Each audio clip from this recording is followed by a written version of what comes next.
My name is Moses Harvey. I am a keen amateur naturalist, and I would like to describe to you an extraordinary event with which I am privileged to have become involved. Two local fishermen, Daniel Squires and Theo Pico, were at sea in a nearby cove. With them was Theo's 12-year-old son, Tom, who spotted what he thought was a piece of floating wreckage.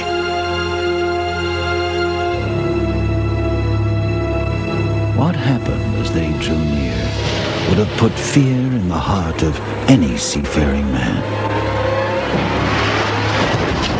The monstrous creature, that's what it was, struck the little vessel hard with its beak and threw a tentacle around the bow.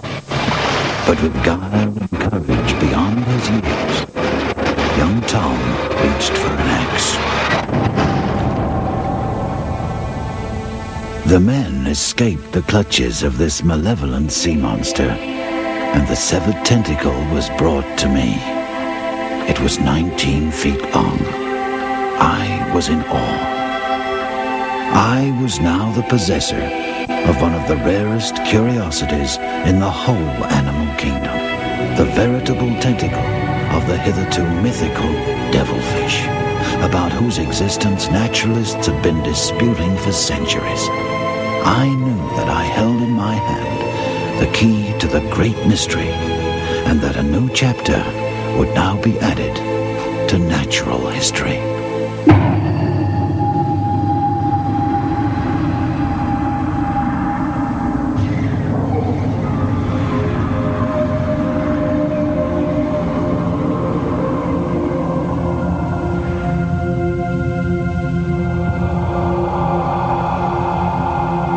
There is a place so cold and so dark, an inky abyss pricked by constellations of alien light, a world more difficult to explore than space itself. This world is the inner space of our own deep oceans. And it's home to the last great mystery of the sea, a secret submariner, an enigma, an animal almost never seen alive, and it's my quest to try and pull the little we do know about it together. It's the largest invertebrate predator on Earth. It's called Architeuthis, the giant squid.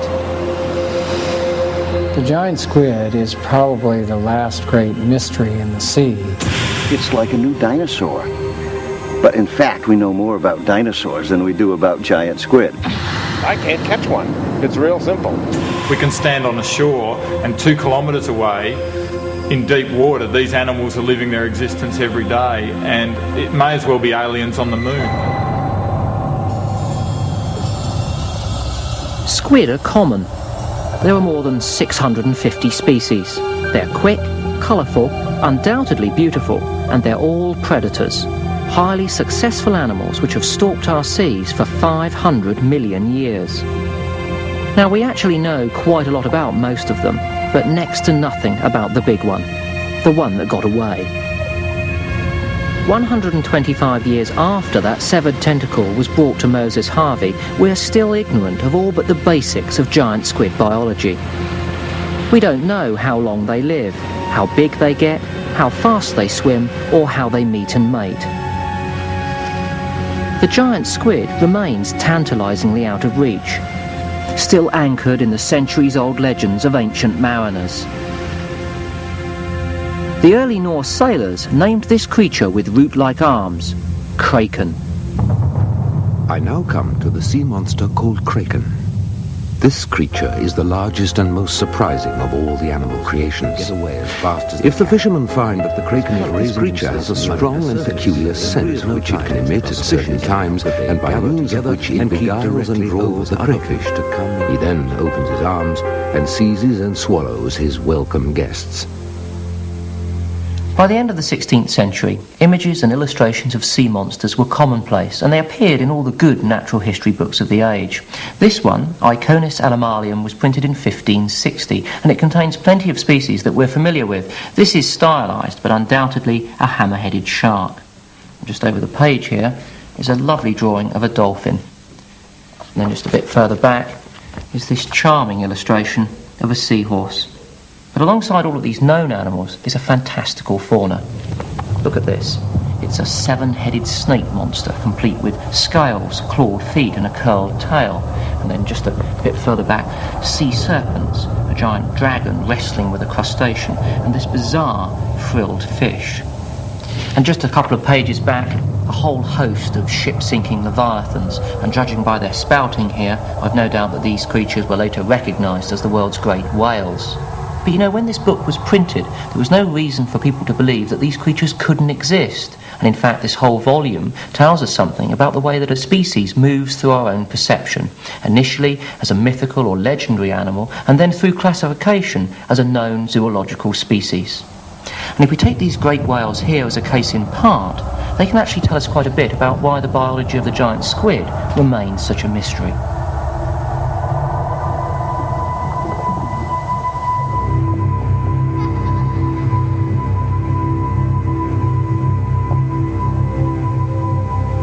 It's easy to imagine how those intrepid early seafarers would have been terrified by the sight of animals so much bigger than their ships. These humpbacks are actually one of the smaller whales, but when they breach amid great veils of spray, they're, well, awe-inspiring, seemingly the stuff of legend.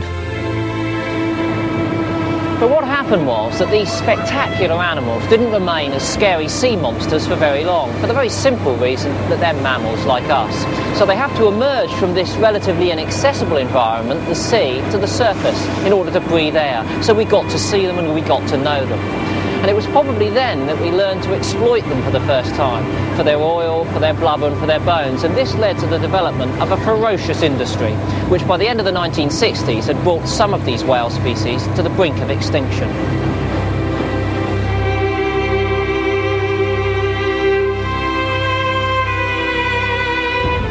But now they're back. 3 decades of active conservation has reversed the fortunes of our whales. For some, they've been endowed with an almost spiritual status.